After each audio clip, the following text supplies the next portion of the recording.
City Council work session, April 11th, 2022. Thank you for joining us in this hybrid meeting format we're using as our state and community continue to recover from the COVID-19 pandemic. This format enables the City Council to meet and take care of business while keeping everyone safe. For work sessions like this one, where there is no opportunity for public comment, those wishing to access the meeting can do so by watching the live stream available on our website, calling into one of the phone numbers listed for this meeting on the public webcast and meeting materials web page. And we're happy to have everyone join us. We have 3 counselors who are Zooming in, and the rest of council is present. One more counselor to come. So with that, we are ready to open the meeting, and I'll turn it over to the manager. Thank you, Mayor. It's exciting to be here in person. I don't know how to run everything. So like the microphones are hot all the time. Is that true? Okay. Perfect. And are they able to hear us now? Can you guys hear me? Do a quick check before I. No? Okay. All right. I don't think they can hear us, Mike. Oh, yeah. No one is answering. I can hear you Except guys. you, Ellen. Well, it's just awesome to be back from break, and we're starting off with a The topic three of of us rental hear each housing, other. which I know you've heard a lot about. So I'm going to just turn it over to the team. We're going to go through a lot of information that answers questions from your last work session and kind of prepares you for the public hearing. Great. Thank you, Sarah. City Manager, I have to get used to the protocol too. It's wonderful to be here with all of you. My name is Terry Harding. I'm the principal planner with the Community Planning and Design team, and I'm thrilled to be here with you in person and some of you still on Zoom to talk about the Middle Housing Code amendments recommended by the Eugene Planning Commission to implement House Bill 2001. First, I will be giving you a local process overview and a little bit of project background. It's not up? Oh. It looks Okay. fun. Oh. I was like, I love middle housing. Kiteboarding. Well, okay, let's try again. We'll try again. Yeah. Now is it there? Yep. I will not repeat what I just did to introduce myself. We'll just go right on. Great. Okay, so here's our overview for today. I'll give a little process overview and project background, and then we'll hear from Sophie McGinley here on my right, who is our public engagement lead for the project, and Jeff Gupper here on my left, our land use code lead on the project. And they'll be covering some of the key elements of the Planning Commission's recommendations. Then I'll wrap it up with a discussion of council's next steps going into the public hearing and deliberations. As you all know by now, House Bill 2001 passed in 2019 with the goal of increasing housing supply and choice in cities around the state of Oregon.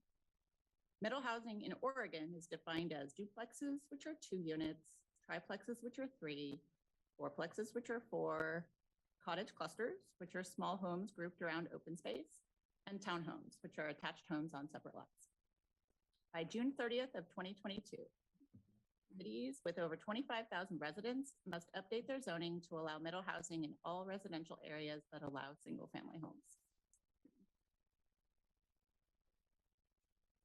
In Eugene, we have 2 basic options for adopting a code. We can use the state's model code or develop a local code that fits into our existing code structure and meets the state's minimum standards. The Planning Commission's recommendation is based on the minimum standards, takes some ideas from the model code, and incorporates 18 months of technical analysis, public engagement, and deliberations. Where the Planning Commission recommendation differs from the state standards, it's to incentivize smaller units, flexibility, lower cost and affordable housing, and housing near transit, in line with our local goals, needs, and outreach results. So how did we get to the place we are now?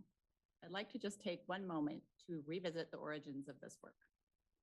Back in July of 2020, we were newly in a pandemic.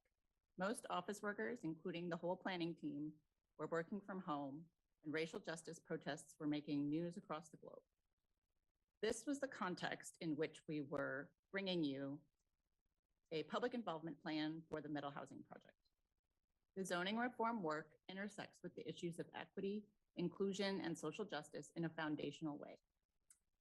In cities across the country, single-family zoning and the required public review process present many barriers to building any kind of housing other than single-family and for housing of all kinds of households.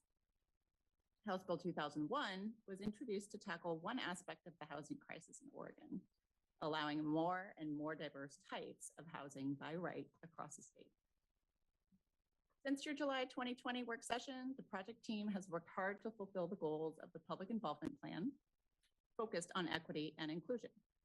And Sophie is now going to cover a few of the highlights of how it's gone and how our engagement efforts have influenced the Planning Commission's recommendation. And please bear with us as we share one microphone.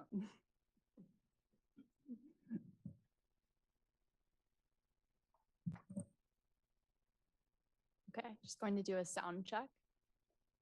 Good, okay. Good evening, Mayor and City Councilors. I'm Sophie McGinley, an Associate Planner and Public Engagement Lead for the Middle Housing Project, and it's great to see you in person for the first time. When I first came before you almost 2 years ago, it was to initiate an uncomfortable but hopeful conversation about House Bill 2001. We began by discussing its impetus, that zoning has an exclusive racist history and, along with perpetuating inaccessibility of our neighborhoods, has resulted in an unprecedented housing shortage. And it's not just zoning that's resulted in exclusion, so have public processes. Although zoning codes affect everyone, we don't typically hear from groups representative of our entire community.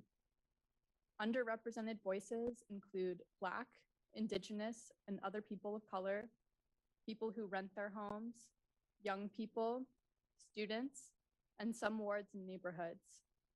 And even then, community conversations are predominantly white, a legacy of Oregon's statewide exclusion of non-white people that has resulted in a local population that is 83% white.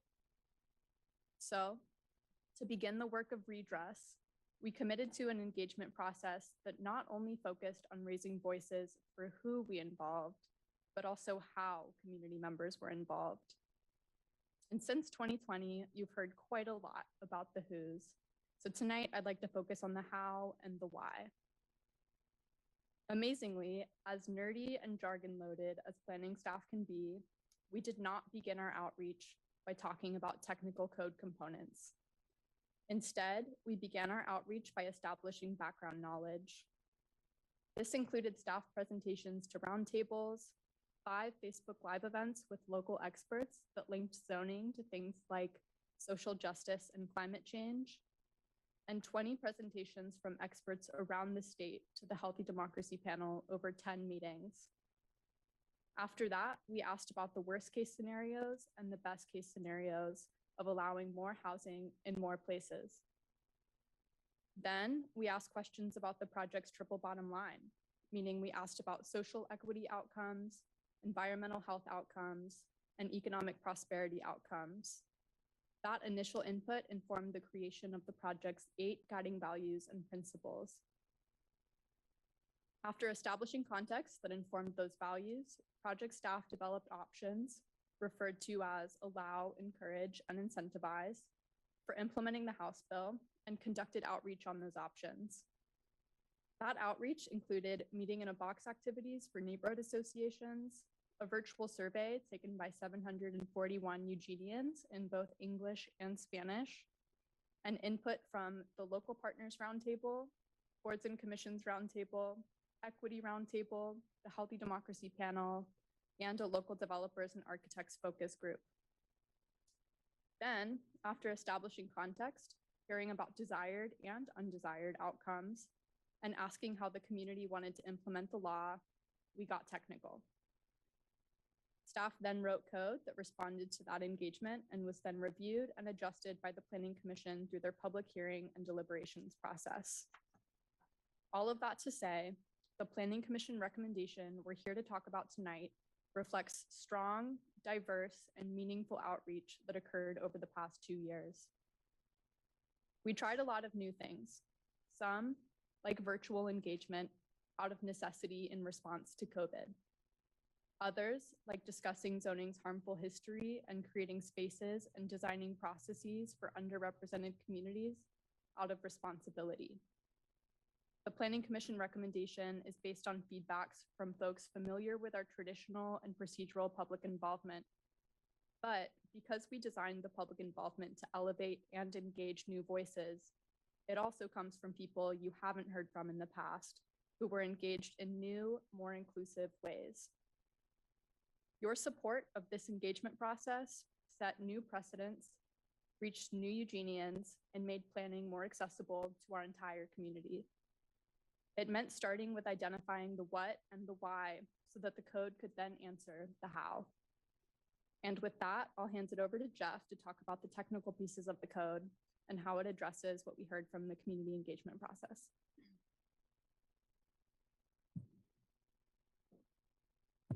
Thank you, Sophie, and thank you, Terry, for literally handing that over. Good evening, Mayor, City Council. My name is Jeff Kepper, Senior Planner on the planning team, and I'm here tonight as the Land Use Code lead for this project. And I'll start by saying, following all of the amazing and extraordinary work that was done during the public engagement process, and then moving in towards the Planning Commission deliberations and final unanimous recommendation for approving these code changes, we landed with a set of changes for our land use code that were intended to not only implement House Bill 2001, but do so in a local specific way. So the Planning Commission wasn't recommending a cookie cutter version that was coming out of the state. They thought deeply about how it applied to the local context and the feedback that we got through our outreach, as well as technical information from our consultants like Eco Northwest. And so with that, I want to say really quickly, actually I'll go back to the other slide, was that when we first put out this land use code, it landed at about 139 pages, recognizing that that wasn't digestible to the normal person. We did create something called the Planning Commission Guide. And so this was a review and kind of overview of those changes. And so I'm going to talk about that a little bit on the next page. And so the guide goes through a series of tables that talks about the difference between 3 different sets of codes. And so before I go into our local context, I want to explain what those 3 different code options are. And so we refer to those things in 3 ways. There's the minimum standards, there's the model code, and there's the Eugene Planning Commission recommendation. So they all sound a little bit similar, and it is nuanced. So what's the minimum standards? That's the column you're seeing on the far left. The minimum standard was literally written by the state through the rules, and it basically set a floor or a ceiling, depending on how the standard works. They said, in order to comply with this new law, you have to either be above this floor or below this ceiling. And so it kind of set the guide rails on it. And so when you're thinking about the minimum standards, that's what those are. And so they're written in ways that say things like, cannot be greater than, or it must be less than what currently is allowed. So they aren't super specific in terms of how they apply. When you compare that to the model code was literally developed as a tool for cities to be able to adopt and implement. It was something that not only met the minimum standards so that a city, if it applies to you, you'd be consistent with the state law, but it also did differ from the minimum standards by allowing some flexibility. And I'll talk about that in a minute. And then finally, we have the Planning Commission recommendation. And so the Planning Commission recommendation was developed to meet the minimum standards, but then also adopt some of the flexibility that's built into the minimum standards and really use that outreach, engagement, and technical information we had to reflect what we saw as what the Planning Commission and the public outreach guided us to say, how do we make middle housing more available in more places for more people in Eugene? And so here we're looking at a picture of what the guide shows us. And you can see that there's a lot of text on the page. So even this guide, which is supposed to, kind of thin down this really detailed information, is still pretty nuanced. And what you'll see under the Planning Commission recommendation is a couple colors. So one of them is yellow, that's for allow. And so those instances in that table, it means that we're just meeting the minimum standards. And then you can see encourage and incentivize. And those are opportunities where we use the flexibility built into the minimum standards to go beyond to encourage or incentivize middle housing development in Eugene. And so, recognizing that even this was still complicated and very nuanced, we developed the one-page summary kind of in response to some requests and what we felt was helpful for people to digest. Now, the one on the screen is obviously illegible to the most humans' vision, but there is a version in your packet today as well as on the project website. And what this does is it really tries to take down what are the salient points of the 3 different options that are presented on this sheet and how they differ. And so what you would see is the minimum standards on the left side, the state model code in the center, and Eugene's, the Planning Commission recommendation there. And they're color coded. You'll see green, that's where we go with the Planning Commission recommendation. You see that proposal includes things that are going beyond not only the minimum standards, but also the model code. Where things are black, that's where the Eugene Planning Commission the recommendation is consistent with the model code. And then blue, such as parking minimums, the Planning Commission recommendation is just consistent with the minimum standards. And so this is hopefully a helpful tool for people to look at what the big differences are between those 3 versions. And I'm going to go into a little bit more detail on those differences. So I'm going to talk about detached housing units. I'm going to talk about lot sizes, building height, and lot coverage. And then I'll pass it off to Terry to talk about small unit affordability incentives as well as parking reductions near transit. So detached housing. When we traditionally think of a duplex, it's like the one that you see on the screen. It's the green building there. It's 2 attached units.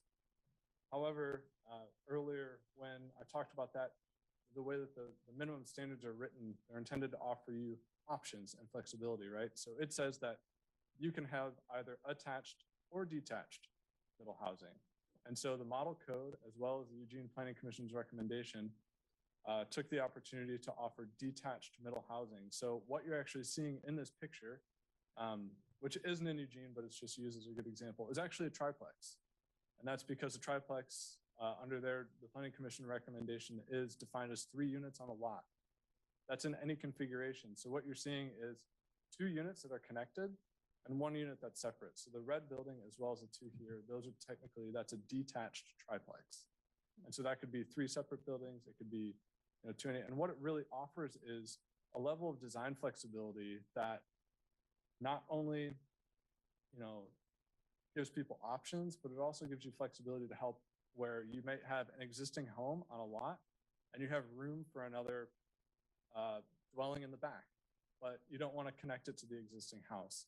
So instead of maybe tearing down that front structure to build a traditional attached duplex, you could just have another unit in the back and then just a duplex. You could also, maybe you have a really big tree somewhere on your property and you want to avoid that. Then maybe you can put that other structure in the back of the lot where it's not going to have an impact on that tree. So that's really a big anti-displacement measure. And then the other thing that it feeds into is homeownership opportunities. So in concert with House Bill 2001, Senate Bill 458 was also introduced to allow middle housing land divisions. And this really allows for, detached units to sell off these simple properties so that people can own 1 unit in a duplex or 1 unit in a quadplex. And so that's one of those pieces where we differ from the minimum standards is allowing detached plexes. Looking at minimum lot size. So traditionally when we regulate dwellings on a property, we think about density, right? So the minimum standards and HB 2001 itself looked at this a little bit differently. It set lot size thresholds. So basically the model code and the minimum standard, the way that we looked at it, the minimum standard is just compared to our R1 zoning currently. So a duplex would be allowed on a 4,500 square foot lot under those rules, or under the Planning Commission's recommendation, they went for the incentivized option and allowed that on 2,250 square foot lots, whereas a triplex allowed on 3,500 square foot, and then fourplexes and cottage clusters allowed are 4,500 square foot lots. And you notice that townhomes don't have a minimum standard, and that's because those are actually the only middle housing type regulated through density as well as lot dimensions. That's why that's none on the table. Moving on to building height, this is another area where we went, or the Planning Commission's recommendation went for an incentivized option for duplexes to allow an extra 5 feet of height. And that's the same for triplex with the model code for triplexes, fourplexes, and townhomes. And so this is really taking building height and just for the R1 zone, bumping up that height 5 additional feet. I'll explain that a little bit more in this graphic here because there's some confusion around how building height's measured. So traditionally, when you measure building height in a residential zone, you would look at that letter A, you'd say the peak of the roof, that's the top of the building. So that's where your maximum building height's measured from. However, there's a provision existing within the code that does allow an additional 7 feet when you have a steep roof. So that's a roof that's 6/12. And so in this graphic, that's actually representing that. So where you see the letter B, that's actually the maximum height in this photo. So you're seeing a 35-foot line at B, which would be the top of the fourplex, which we see in this picture. And then A would be adding that additional 7 feet to allow for that steep pitched roof to get that 7-foot height bonus. And so really the 7-foot height bonus, like I said, that's an existing provision in the code. And we're really talking about a 5-foot increase between what exists now and what's being proposed under the Planning Commission recommendation. So looking at lot coverage, this is another area where the Planning Commission recommendation really moved towards allowing more lot coverage, and that was to increase feasibility for middle housing to be developed throughout Eugene. And it went from being 50% on a lot to 75%. And then you'll see that townhomes and cottage clusters aren't regulated that way. Townhomes, obviously, those are attached structures, so not as relevant in that case. And then cottage clusters, they have different open space and common courtyard requirements.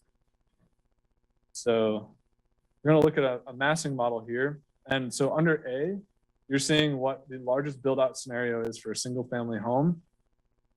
Under B, you're seeing the largest fourplex with no parking. C, you're seeing an existing single family home. So that's what you might typically see around town. And then D is the largest fourplex with the required parking being provided. One thing I don't want to lose in this conversation is that we do have middle housing design standards. And so there are special development standards that apply to triplexes, fourplexes, cottage clusters, and townhomes that include anything from window requirements to access connection standards, which would be driveways, common courtyard standards. For townhomes, you have feature requirements. And so there are special design standards that are developed for middle housing. And really looking at this slide, which looks very technical, but I'm going to kind of cut down to the brass tacks on it, which is that the current supply of housing that's being generated really only is being provided to those people who are at 200% of the area median income. And so that's that red arrow that you're seeing on the screen. And where we're seeing the opportunity for new middle housing supply, it would actually be hitting those people that are between 71% to 94%, which is according to our Eco Northwest, our consultants' projections, or 60 to 100% AMI, which is kind of a more general number.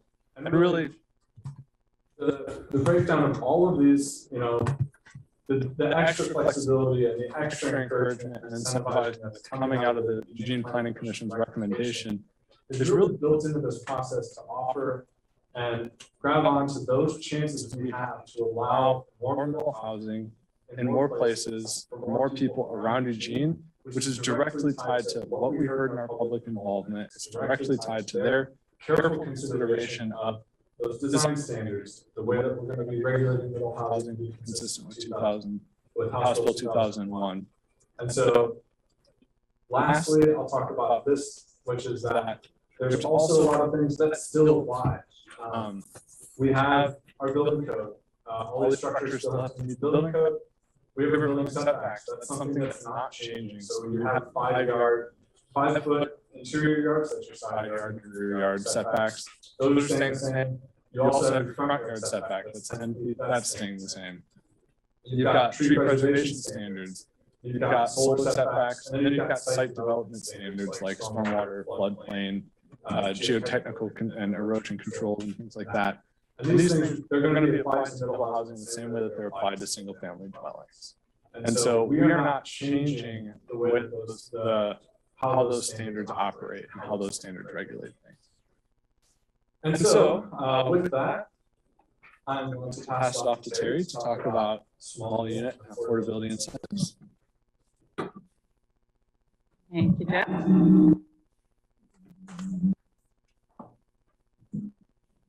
we good? Okay. Thanks. So along with all of the standards that Jeff just walked through, there are some recommended incentives that the Planning Commission has chosen to include. They are not part of the state's minimum standards or model code. They are things that are directly in response to public comment and feasibility analysis that was completed by our consultants. So firstly, we can't as a city require affordability such as rent control through this code amendment process, but we can encourage and provide incentives through the items that Jeff just talked about. Sorry, let me catch up with my notes. Lot size reductions and parking reductions are the incentives that are recommended. These were important components to community members and also to affordable housing developers. And I already said they're not included in the model code or state minimum standards. In addition, further middle housing incentives are included in the council-approved housing implementation pipeline, such as or including consideration of a density bonus that would add up to 6 units on a lot if they are affordable.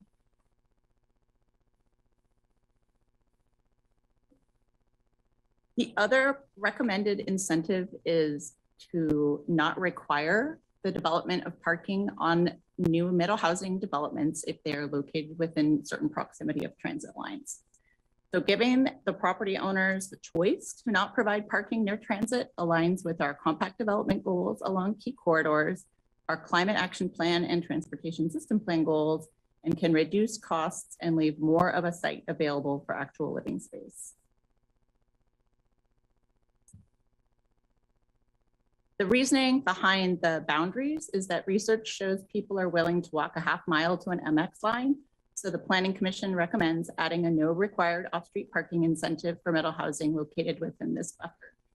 And the other buffers are a quarter mile of frequent transit lines where LTD currently runs 4 buses an hour or 15-minute service. These maps are hard to read on the screen, but they are also included in your packet and blown up for the various tiles around the city. So in terms of next steps, we're sitting here today at your April 11th work session, just a week away from your public hearing. That will be held next Monday, April 18th at 7:30 p.m., all virtual. You'll continue to receive testimony, and we have set up an email address for that. It's middlehousingtestimony@eugene-or.gov. And then you're scheduled for City Council action in May so that the code, if you choose to adopt it, can be in effect prior to June 30th. And if it's not, the model code will apply directly in Eugene. That's the end of our presentation. We look forward to your questions and discussion. And again, ask for your patience as we share the microphone. Thank you. Okay, thank you very much for that. And it's going to take me a minute to sort of look around the room, and I'm going to count on counselors to raise their hand if they want to be in the queue. And I'm hoping that the same thing will, oh, there we go. And so now I can see the counselors who are zooming in, and I see that Greg already has his hand raised. So I will go ahead and turn it over to Greg. Thanks, Mayor. A quick question here.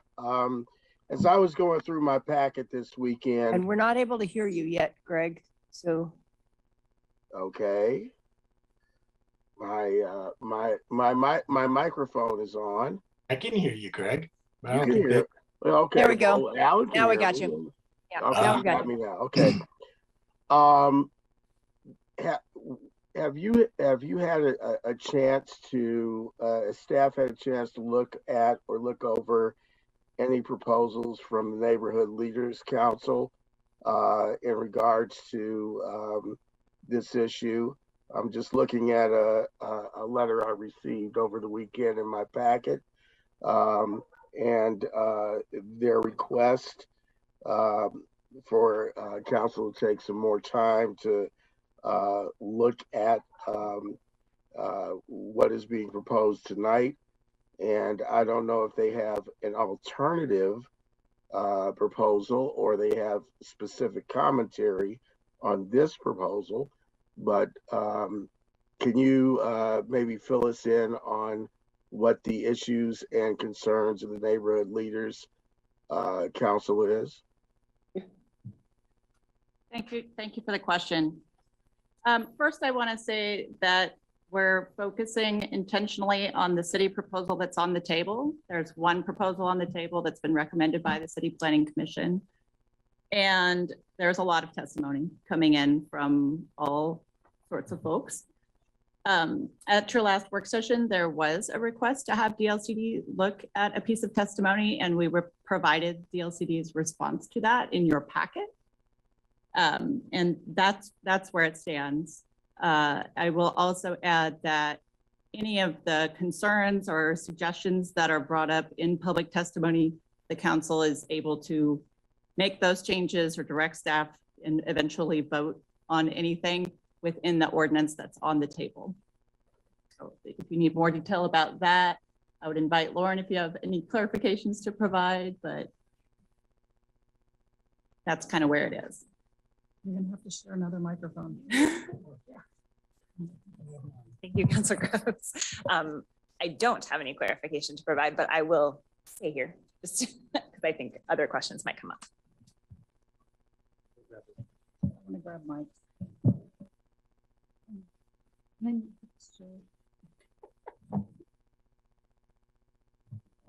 Okay.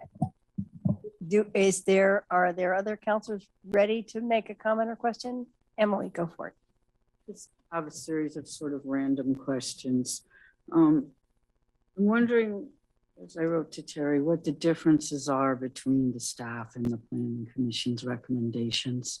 And, you know, what things did staff bring forward that the commission either changed or rejected? And what things did the Planning Commission put in that staff hadn't?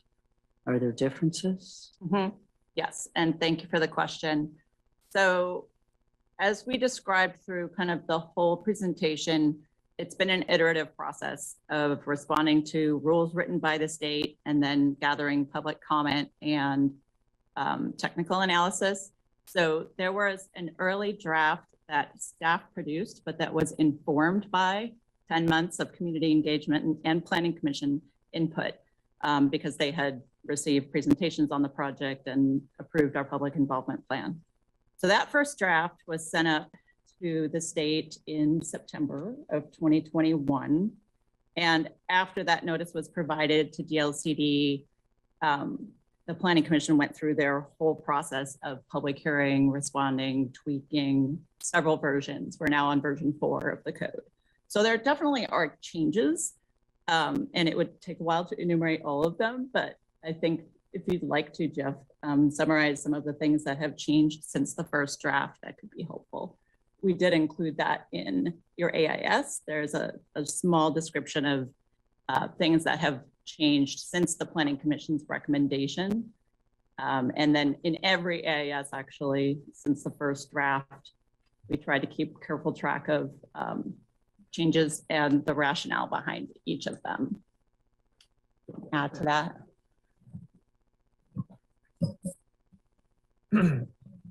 Thanks, Terry.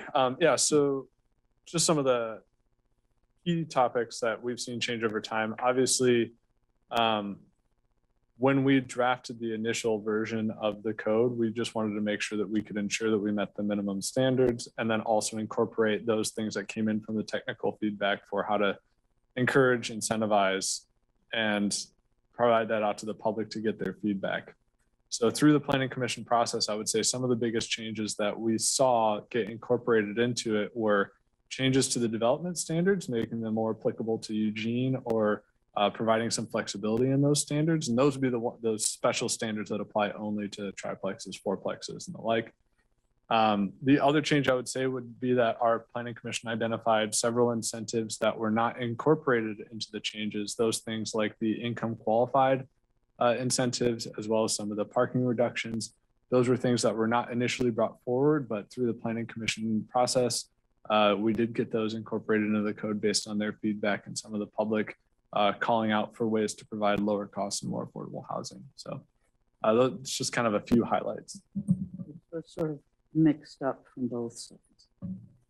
Because we hear that the staff's proposal and the planning commission's proposal are exactly the same. So I wanted to clarify how it had grown. In spite of the really carefully planned outreach, which is getting lots of accolades, how do we include the people who now feel they're excluded and uninformed? I know that's a really big challenge because we tried really hard to get to everybody, but I know there's people who, especially because of the pandemic, but even in regular times, not be aware of what's going on and will be surprised when there's a 3-story building 5 feet from their yard. So is there, I would like to take a little more time to make sure everybody feels included, regardless of what the final version is. But I don't know how we would do that. Should we send a postcard to everybody like we do when we have a levy vote, so that people would get that? That's a concern of mine. A little more picky, the building height, where your new house can be taller than your first house. I find that really distressing. You could easily build your second house and then knock down your first house, and now it's the second house, and you get 2 taller houses. So if we're going to do that, I would like separately to go make a single house the same height.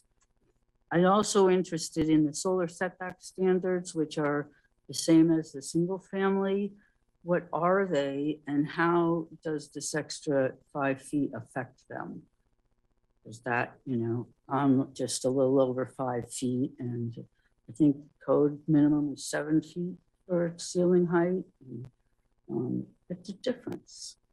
And then what about the complaint that it incentivizes tearing down existing buildings which have already been built and building new ones which need more wood and concrete and will cost more? So it seems like a valid concern. I don't know how we get around it, but it seems really, really valid. If we have no parking near transit corridors and people still have cars, what are we going to do? And the next time we have maps, could you put at least a few street names on there? Sure, thank you. I want to respond to at least 2 of those pieces. One about how to engage more people. I wonder if Sophie might be willing to talk about how we're planning to try to advertise the public hearing, because I know you have some thoughts about that. And another thing that we've been doing, we've tried lots of new things to try to raise awareness about the project, is holding community information sessions. And so we did that in the fall when the Planning Commission was in their process. We've done it now leading up to your public hearing and hoping to get a record number of folks, honestly, at the public hearing. But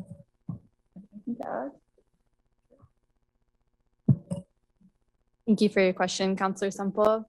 Yeah, everyone is welcome to comment on and be involved in the process. It is not too late because the public hearing is next week, and even then, I'm sure you'll still accept comments. So anyone who would like to provide written public testimony can do so by emailing middlehousingtestimony@eugene-or.gov. We'll also have a party next Monday evening at 7:30 p.m. At the public hearing. And so if anyone would like to provide spoken public testimony at the public hearing, they can do so by raising their virtual hand on Zoom by 7:35. That deadline is really important. So we would love to hear from folks.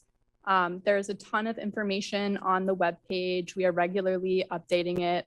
We're actually trying to consolidate it a little bit because there's so much information. So trying to make it accessible for everyone. We have a presence on social media where we'll be posting more information. Our handle is @HugePlanning on Instagram and Facebook and Reddit. And you can also always contact staff and ask us how you can get involved, or share your concerns with us, and we'll be sure to pass it on. We also have recordings of all of those information sessions that Terry mentioned, along with the guide to the Planning Commission recommendation and the one-page summary of that guide on the project webpage that Jeff provided an overview of. So lots of information and lots of time to provide your comments. We want to hear from everyone. Thanks, Sophie. I just want to add one note about folks who don't use the internet, or folks who get their news from their neighborhood associations or other groups that they're involved with.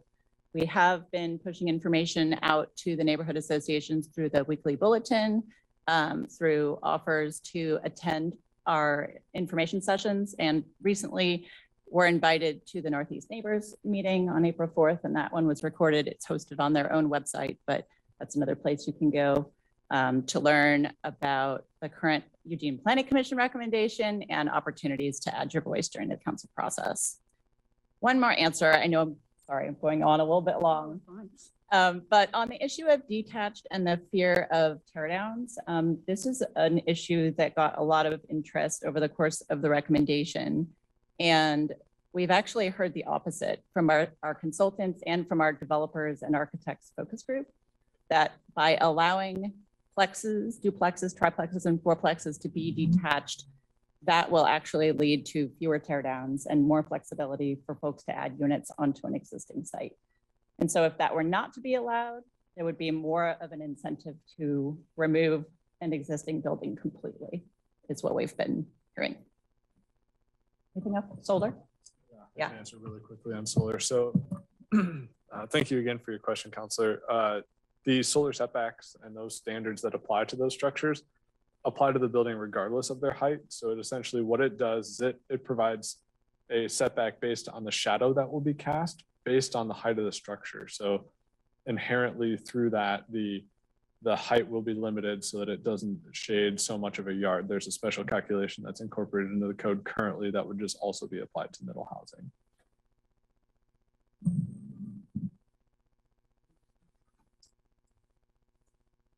Okay, Emily, I have you for a second round if you need a follow-up question on that. I just want to, about letting people know all these wonderful things, the information sessions and the neighborhood groups. It's fantastic.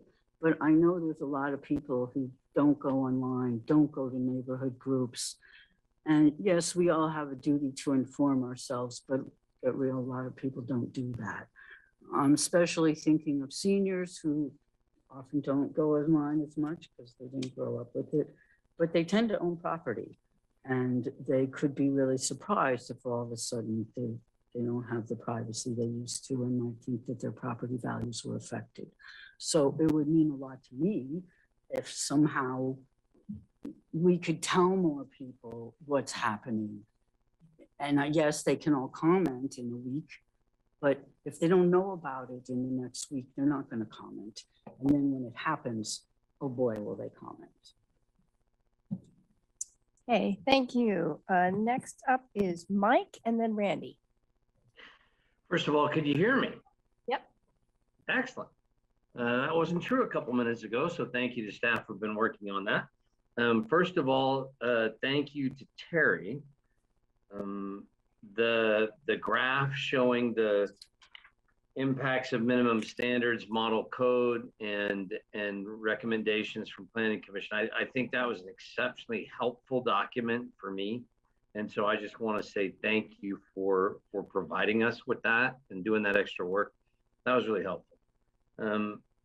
So there's a lot of this planning staff recommend. I mean, I know the fight's done, the legislature's spoken, we have to put this into play.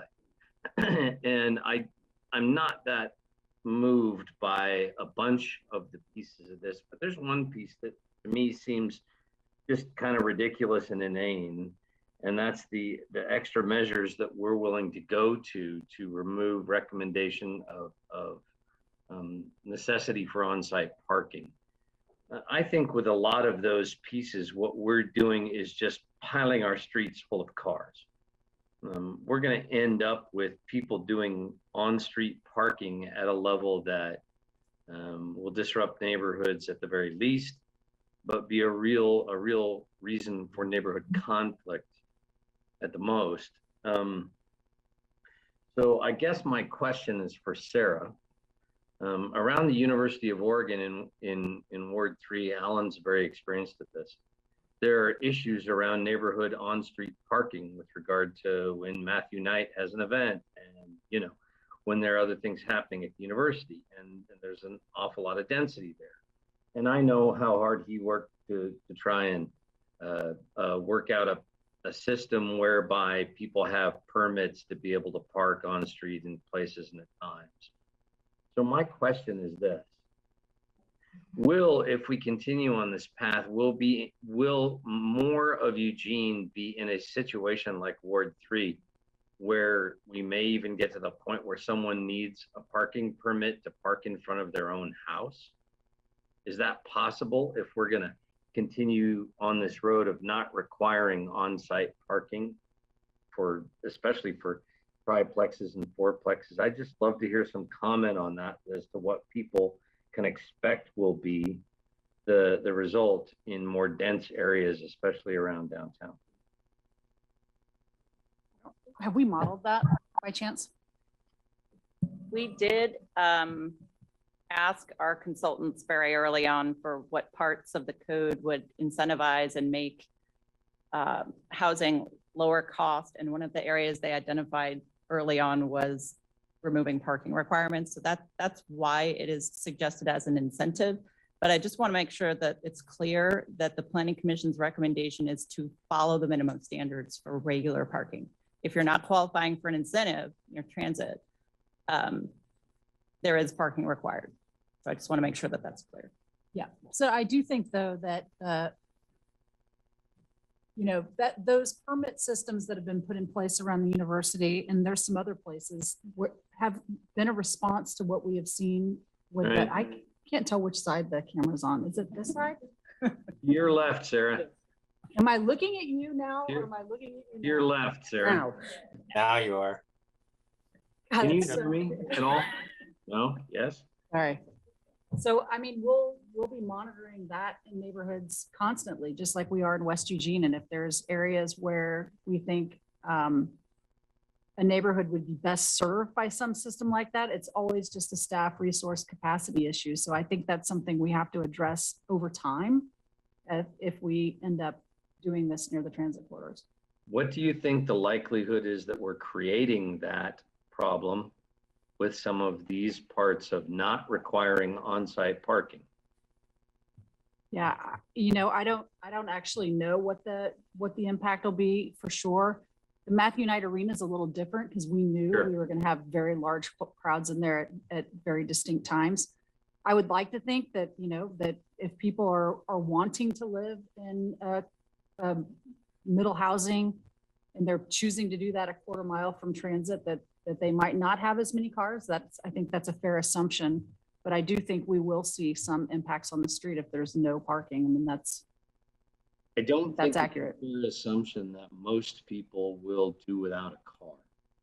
I think it's a fair assumption that percentages may, in some of those transit-oriented close-in places, may see higher numbers than 8% utilization, but I still think the vast majority of people who will rent a place somewhere are going to have a car they need to park somewhere.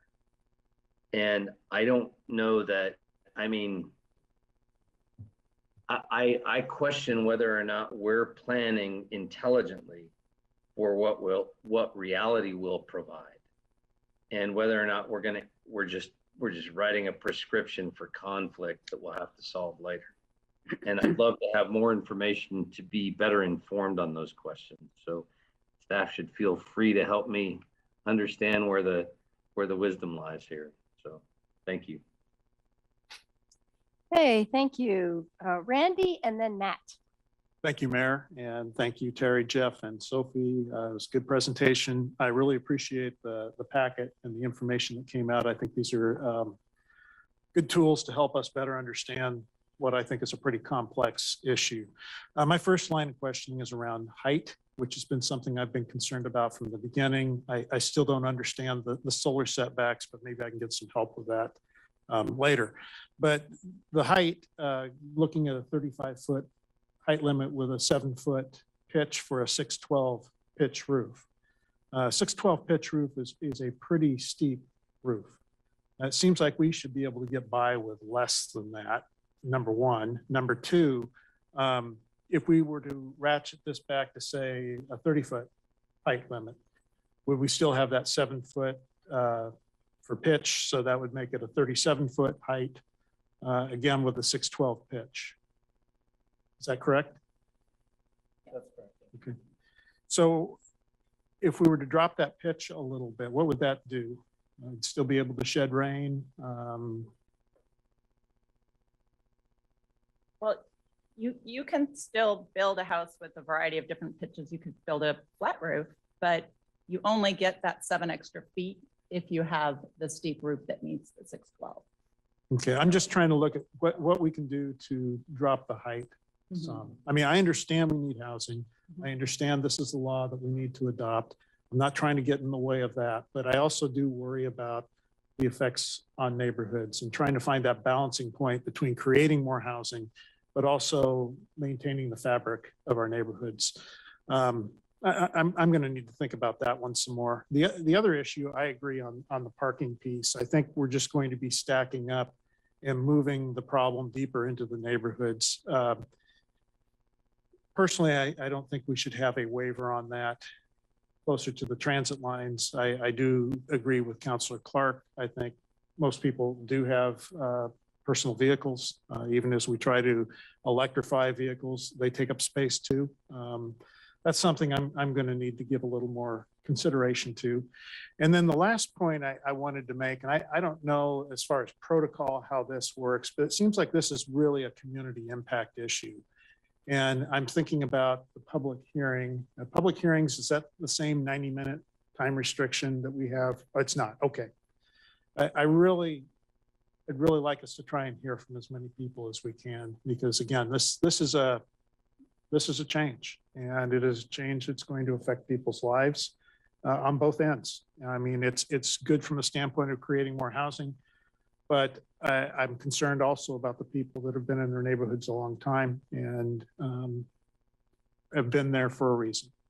Thank you, Mayor. Okay, thank you. Matt and then Alan. Thank you, Mayor, and thank you, Sophie, Terry, and Jeff for the presentation. And in particular, Sophie and Jeff, thank you for visiting our neighborhood association last fall to have a larger conversation about HB 2001 recommendations. It's appreciated. Jeff, in slide 19, when you describe existing tree preservation standards, I raise a concern expressed by a great many constituents. It's a concern that is exacerbated by the visual B as illustrated on slide 16. That's the building massing model, the largest fourplex with no parking. If the largest example of a fourplex, including no parking, seemingly takes up the entire lot, how exactly are our existing tree canopy preservation standards being adopted? So, sorry, thank you. Thank you for the question, Councilor Keating. So with the tree canopy or the tree preservation measures that currently exist and apply to single family homes, in the massing model here, which is a pretty good example, you can see that a single family home can take up most of the lot as well in most circumstances. And so what the tree preservation standards allow you to do is essentially, if you have a single family dwelling, you're allowed to take down, and you're under a certain square footage for the lot, you can take down 5 trees during a year.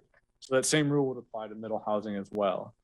And so the one thing that I don't want to get lost in this conversation is that that is true for most lots. However, if you're going through a land use process, such as the needed housing land use process, the City Council recently adopted the clear and objective standards, which does have a whole other set of tree preservation standards built into it that would apply at that time. So those tree preservation standards that trigger on like a lot by lot cases don't stand alone. We also have tree preservation standards that exist in Chapter 6 that we are not changing through this process. So If I can answer that question any more clearly, please let me know. Appreciate it. Did the planning commission just discover or discuss any incentives to preserve or expand tree canopy on any in any recommendation? No, the planning commission, when they were deliberating on this, basically said, let's treat middle housing exactly the same as we treat single family dwellings. So we didn't change any tree preservation standards. All we did was change the way that they apply. So instead of just applying to single family dwellings, we also applied those to the middle housing standards in the same way that they apply to a single family house. I appreciate that. Thank you. I'm going to pick up what Councilor Clark and Councilor Groves are putting down in regards to proposed incentives around frequent transit routes. I have pretty grave concerns about the as the crow flies proximity to a frequent transit route. I live on East 31st between Agate and Onyx, and that's apparently within a quarter mile of an LTD frequent transit route, yet the proposed quarter mile approach appears not to take into account hills, lack of sidewalks, and the reality that we face in the South Hills when it comes to walk to a transit line within a quarter mile. Further, at a time in history when we're advancing electrification to combat climate change, it's concerning that there are incentives that would prevent residents from plugging in an EV at their home or at their domicile. So as such, I long for a surgical fix to the proposed options for parking reductions near transit lines. So in an effort to promote building up along Tier 1 transit lines around MX, I would welcome an amendment that would reduce the quarter mile incentive of near an MX line to a quarter mile of an MX line and reducing the quarter mile incentive of a fixed bus route entirely.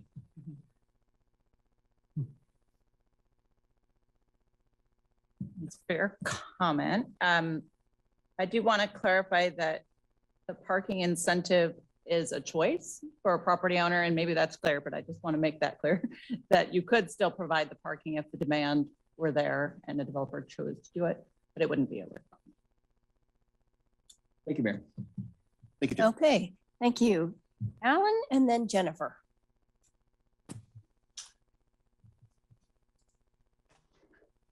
Thank you, Mayor. I appreciate all the hard work and engagement has gone into getting us to this point so far here today. It's been about 18 months. I start by saying that I know that a lot of people don't like what HB 2001 does. I don't like any parts of it either. But to be clear, this is not a city proposal.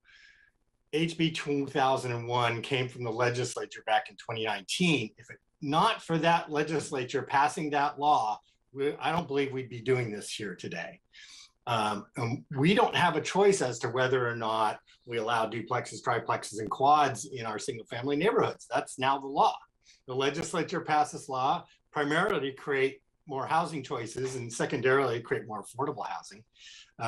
And we cannot adopt anything less than the minimum standard that they put forward, period. So if we do nothing, the model code automatically takes place July 1st. So there is no do nothing option. So I get the anger, disappointment about all of this. And I share many of the same concerns people have about this.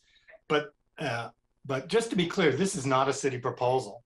So our discussion here should be about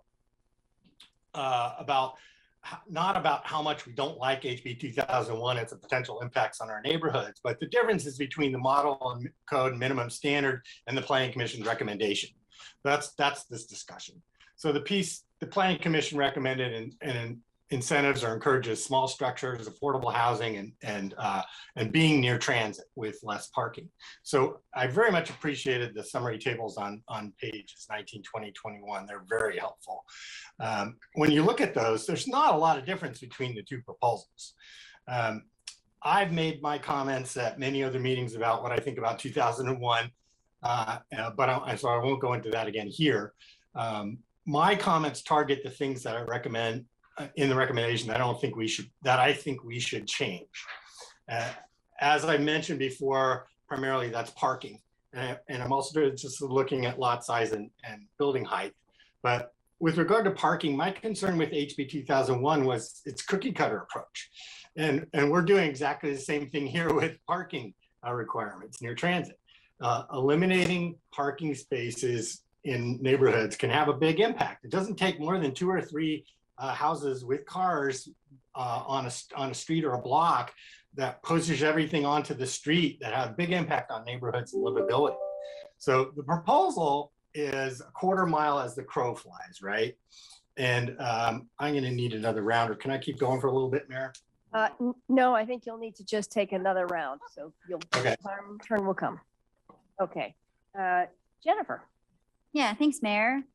So first off, thank you for the presentation. And I probably say this at every middle housing meeting, but I just want to thank you all again for the engagement process. It has been incredibly inclusive. And I think it's the biggest, most inclusive process we've ever done. Maybe there's been something bigger, but I have not been around for it. And I think that one of the symptoms of bringing in underrepresented voices, people who have never had a place at the table, is that sometimes folks who have monopolized those places feel threatened, and we get criticism for that. But we can't stop, because we know we need to be inclusive, and we know we can do better, and we're doing it. And I just want to thank staff who has really, council has been talking a lot about it, but you guys made it happen. And I want to make sure you're acknowledged for that great job. I want to touch on something, we've talked about the parking, and, that was something that I was a little apprehensive about as well when this all started. But I think the fact that it's optional is really important. We're not forcing anyone to not have parking at the places where they live or where they rent. We're just giving them the option that, perhaps the type of housing they want to build will be cheaper if they don't have to provide housing. And there's plenty of parts of town where there is not a lot of on-site parking. I know I've been to Claire's house and there is not a lot, but I always find somewhere to park. Sometimes I have to walk a little ways, but it's fine. And I don't find her neighborhood unlivable. It's a very nice neighborhood. And I think her neighbors probably very much enjoy being there. Although I do think that Matt has a point about the crow flies is a little misleading. If someone might live a 1/4 mile, but the actual route for them to walk is a lot longer, although I know that's really getting into the weeds, and I'm not sure how hard that would be for staff to tease out. But I do think it's maybe something we should consider when we're doing this and making it a little less cookie cutter. Yeah, and I think that's it. I thank you so much. I'm looking forward to everyone else's comments. Thank you. Claire. Yeah, thank you.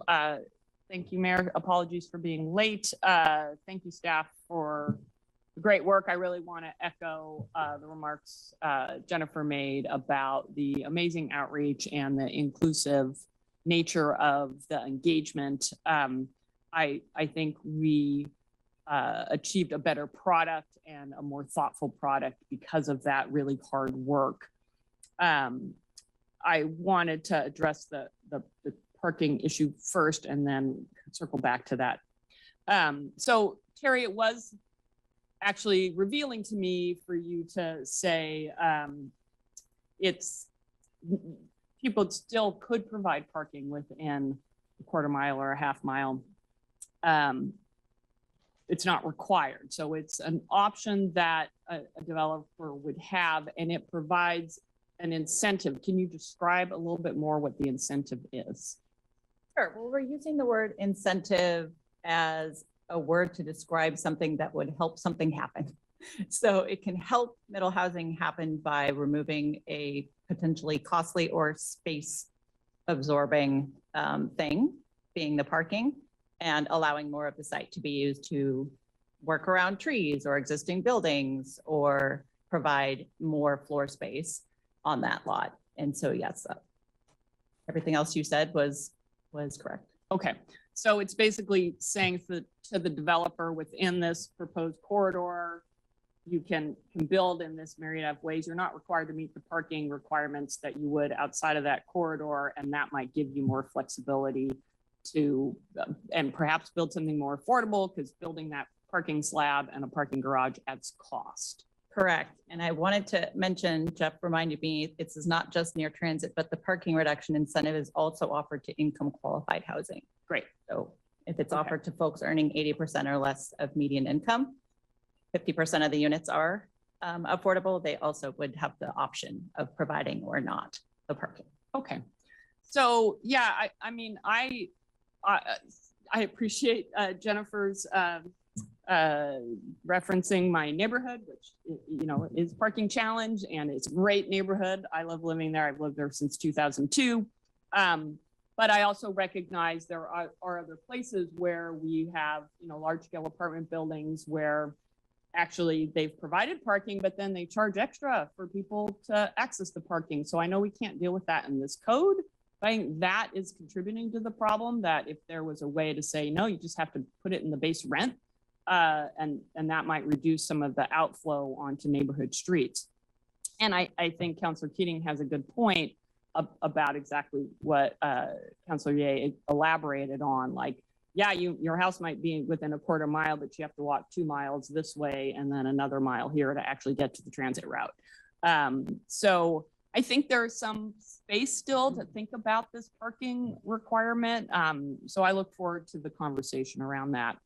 And then going back to the outreach and engagement, there is no possible way we can ensure that every homeowner in Eugene is aware and informed of this process. That is just an impossible task. Even if we sent every single homeowner a series of postcards, hundreds of them would just get tossed in the trash without being read.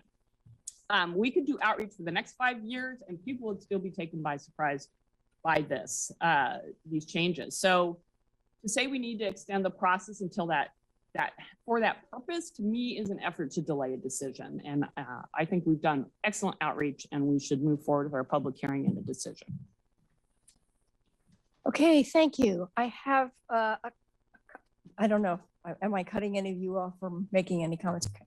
I have a couple of counselors that want a second round, but I thought I would just jump in. And I also did want to comment on the effectiveness of the public engagement, the fact that it's really broader than ever before, that the state has recognized that this was extraordinary public engagement, and recognizing that when you reach beyond the usual, you know, when I first took office, I actually kind of joked that no matter what issue we were talking about, it was the same 24 people who showed up to testify, and that you actually got us beyond that sort of narrow bandwidth of folks that weigh in, and it's valuable and it's new information, and it has changed the way we look at this topic. And so I really do commend that outreach and think it is incredibly valuable and not something to be disparaged and overlooked. And we are receiving plenty of other comment from people who are now engaging in this. I think one of the pieces that feels to me gets lost is that this is very incremental development. This will happen kind of a piece at a time. It's not a wholesale piece. So there could be an impact on an individual block if a fourplex goes up and it's affordable housing and there's no parking. There could be an impact, you know, incrementally. I do not anticipate that this will happen at such a rapid pace and in such a concentrated way. And many of the neighborhoods, including, for instance, in Ward 2, where those are not dense neighborhoods, there actually is neighborhood street parking. So it's, you know, maybe as the crow flies, it's not a direct to the bus stop, but it's also probably not a neighborhood that will be profoundly impacted if there are a couple of extra cars on the street. So I think, you know, recognizing that this is not a revolution in neighborhoods. This is going to be very incremental change, and a reminder that this is how we are meeting our climate goals, is to encourage more development along those transit corridors. And this council has also just approved moving forward on the Moving Ahead program to make that investment. And our intention is to become a community in which people live in a wider variety of housing, and they do so on transit corridors because we're hoping they're either going to drive an electric car, or they're going to use transit, or they're going to bike, or they're going to walk. And that's the community we are building for the future. It's not the community we had 30 years ago. It's the community we need to have 30 years from now. And so I'm just wanting to keep that in mind, that that's where we're going. And with that, Emily has a second round, and Alan, and then I see Mike. Thank you. I agree with Alan that we wouldn't be doing this without this new state law. So in some ways, it seems like we should just do the minimum since we voted against it in the beginning. I think there's really three options: the minimum, the model, and the planning commission recommendation. So we just seem to totally discount that we could do the minimum, which is already more than we wanted to do before. The steep roof, if you get another 5 feet, is that enough to put like in the attic? You know, sometimes I know people live up on that little extra part of your house. So would that 5 feet allow that, which is basically giving you another story? It's feasible currently under the 30-foot height limits to build a third story on a house. Getting a fourth story at 35 feet would be pretty tough. A very creative architect that's beyond my skill and knowledge could potentially do that. I can't say for certain if that'd be developed or not, but I think there's a scenario where you could have 4 stories in a structure if maybe the bottom level is partially underground. Right. I'm just wondering about that. The parking. I live in missing middle housing. It's not missing in my neighborhood. And the houses are close together, and they're small and they take up a lot of the lots. So I think 100 years ago, zoning laws might have been a little different. There's a lot of cars there. I live 4 blocks from the main bus station. You know, you really can't complain about that. And people who do take the bus also have a car. And guess what? While they're taking the bus, they leave their car on the street. We also live 4 blocks from downtown. So people who work downtown also are parking on the street. There is a permit program, but not everybody is in it. So when it gets crowded, you might have to park a few blocks away. And that's kind of unnerving if you want to keep an eye on your car because it's downtown and cars get broken into. Also, if you go to, you know, home improvement or the grocery store and your ice cream is melting and you have to park 3 blocks away, well, for me, that's a problem. Also, the electric cars. We want to have electric cars. You got to have a plug. You know, if you're going to drive your car home, are we going to have plugs on the street? How are we going to do that? Do we really expect everybody to drive to an electric station, you know, and stay there for 3 hours instead of filling up their tank? So I get the incentivizing, but this parking thing can be really, really tough. And so if you do incentivize it and you get to have more lot coverage because you don't have parking, and then later on, the person decides they do want to have parking, does that change the lot coverage parameters, you know, and how much can be grass and how much can be driveway and stuff like that? Does that make any sense? Yeah, I'll just briefly answer that. Parking isn't considered part of the lot coverage calculation, so that wouldn't impact the amount of lot that can be covered. Unless you'd already covered 75% of the lot with housing. And then it's okay to put all the rest concrete for cars, you don't need grass. You can do that currently as well under the for single family home. Okay. Thank you very much. Okay, Alan, and then Mike. Thank you, Mayor.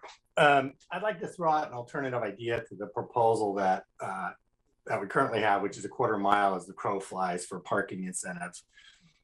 The intent there is to encourage development where people can walk to a transit station. But by doing a blanket 1/4 mile, we don't actually accomplish that. For example, MX on Franklin Boulevard, we all have gone down that Franklin Boulevard. There's Judkin Point, which is the big cliff go towards Springfield, right? The road right on top of Judkins Point is actually a 1/4 mile from the MX line. But you wouldn't be able to walk there in a 1/4 mile down to the MX station or to the line. But this recommendation would allow for an incentivization with no parking required up there, which I think is not what we're trying to do. Other examples are things like 30th Avenue, south of 30th Avenue. you can't really access the LTD route or bus station with the quarter mile. There's many more examples I'm sure people can come up with. So we have two ways to deal with that. We can either eliminate the parking incentive for proximity to transit or modify it. I'm open to kind of a hybrid or both. You can't just flag down a bus or an MX anywhere along the line. So it's really about the bus station or the bus stop. So we should be thinking about walking to a station or a bus stop. So that's my first concern. My second one is that we should be identifying lots within walking distance as opposed to just that quarter mile as a crow flies. So while maps are common in this kind of circumstance, they're really not appropriate here. I'd like to explore putting the onus on the party that's seeking to get the bonus to show they are within walking distance from a bus station or a bus stop, not just the bus line or the MX line, that has to be the station or the stop. And that we can do this easily, very easily. I can do it right now on my phone and any computer I'm access to. And if you can't do that, you can get access to a computer or ask city staff to do it. So if instead of drawing a line as the crow flies, we spelled out a definition and a process that allows parties to show that they're within an appropriate walking distance to a bus station or bus stop, we could do that really easily today. And I think the map quarter mile idea was good for purposes of thinking about that, but it doesn't work in practice. I think actually starting with a quarter mile today might be a little bit too much for right now. Maybe 2 blocks is more appropriate. And we can always go back and look at that and change it later if that's the right thing to do. So I'd like to explore that as an alternative proposal to just quarter miles of crow flies. Okay, thank you. Mike and then Claire. Thank you, Mayor. First of all, I want to say I agree with Alan's idea about how to address that, and it always concerns me very much when I agree so strongly with Alan. And, yeah. I might reconsider my proposal. Right? I don't want to in any way be disrespectful of the mayor, but you made a comment I want to address. I really don't think that most of our community wants to live in a place where we have unreal expectations about how many people will walk, bike, and take transit. And by that, I mean, real numbers at the moment are about 8%. We've built with our transportation system plan goals that take into account, like with the Beltline and other places around North Eugene, where we hope to rise to 12%. I don't believe we'll ever reach that number, but I don't believe it's realistic to imagine that we will ever live in a community, no matter how much we incentivize it, where more than maybe 10% of the people walk, bike, or use alternative transportation. I mean that in Eugene. I think it's an unreal expectation, and I think that most people will use individual means of transportation for the foreseeable future. And I agree with Matt that we need to provide the opportunity for people to charge electric vehicles. I've said for many, many, many, many years that I don't believe people will ever give up individual modes of transportation, but that to believe they will always be powered with gasoline is ridiculous. I think that we'll see ever more adoption of electric vehicles. And we need to be prepared for what that means. We need the on-site parking so that people can charge those. And there are places in deep South Eugene in Ward 2 and places in deep North Eugene in Ward 5 where there are plenty of very, very thin dead-end roads with homes on each side where if you put a fourplex and force all the parking onto the streets, you will end up with the very minor ability for one-way traffic and make it very difficult for emergency vehicles and really strongly impact livability on streets like that. And there's lots of them. So I'm hesitant for us to take actions that we know will force a lot more cars onto on-street parking or incentivize it. I think that lastly, it's not a good idea for us to do that if I don't even know how to describe that. So I'll come back to it, but I'm concerned about those parts and would look to amend them. Okay, thank you. Claire. Thanks. So just a couple of other thoughts. I guess another dynamic with the parking is that folks moving into, whether they are buying or renting these homes, that, you know, if we were to adopt the Plan Commission's recommendation and people took advantage of the parking incentive, people moving into them would know there was no parking, right? It's not going to be a surprise on move-in day. So they're making a choice around that. And so it could be there are folks who are dedicated to biking or public transit.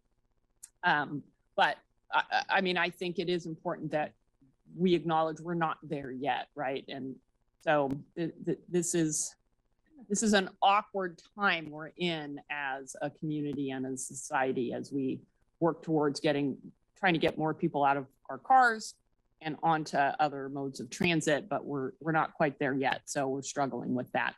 And then I guess the other thing I just wanted to offer around this whole series, all this hard work we're doing is if I was at home and joining on Zoom, I would grab a big manila envelope I have filled with postcards, several hundred of them from folks encouraging us to adopt our middle housing code amendments to move forward on this work that we are obligated to do, but we're not obligated to do at the bare minimum, and to do it with the thoughtfulness that I think is reflected in the Planning Commission's recommendation. So there are other voices out there who are very much in support of what we're doing. It's not all just people telling us this is wrong, you need to do something different.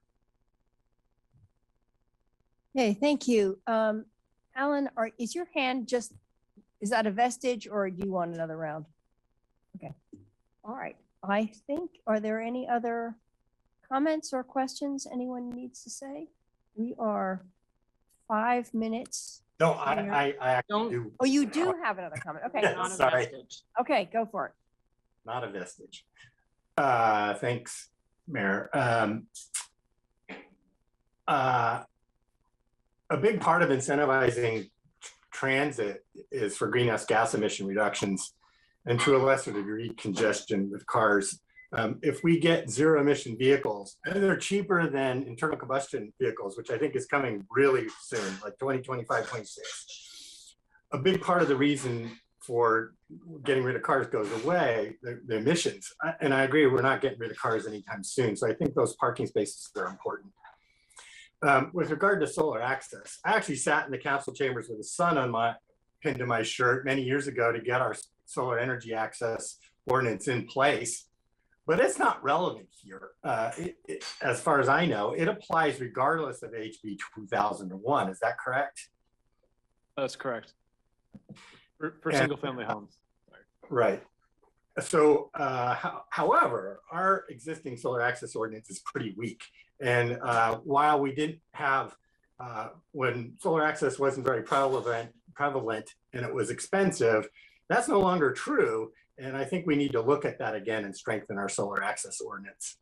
I also wanted to clarify that affordable housing requirements and tree preservation programs and ordinances, while not in this proposal, they don't have to be because they're covered by other ordinances and they'll still exist and they'll still apply regardless of the middle housing code amendments. Is that correct?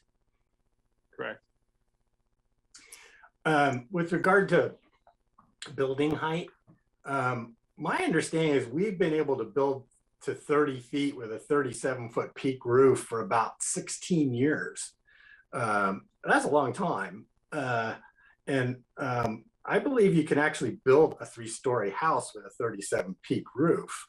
And they've been able to do that in your backyard for a very long time. So, and I'm not unfamiliar with this, just a couple of doors down, somebody's building a large ADU that's going in my backyard. And I can see it every day as they build it. But I'm not quite sure 5 feet really makes that much of a difference as much as people think. That's only one Betty Taylor's worth of height more. That's one That's Mayor not a Vitt. lot. That's a lot of height, Alan. I'd watch out. Gee, it was big in stature, big in presence, but not in stature. But so I'd like to learn a little bit more about this change from existing code and its impacts and what you can do with today and what this means.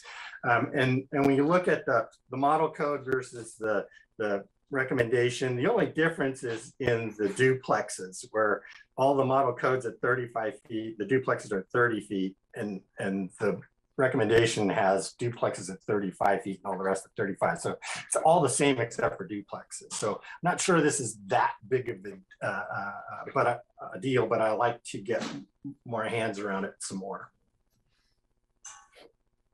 Okay, thank you very much. And I appreciate all the comments. I appreciate Claire's comments that, yes, we are what my colleague used to refer to as the messy middle, in the sense that we're trying to make these transitions and we're not really there, and it's a long transition. So trying to get to a place where more people are able to rely on transit is still a long way ahead of us. And but if we don't make the investment now, then it's too late. Then we've lost our opportunity to do that work. So I appreciate the thoughtful conversation, the incremental approach that this proposal takes, and that my colleagues on council are taking. So thank you all very much for your comments. And I think with that, we are adjourned until 7:30, and I get to use my gavel.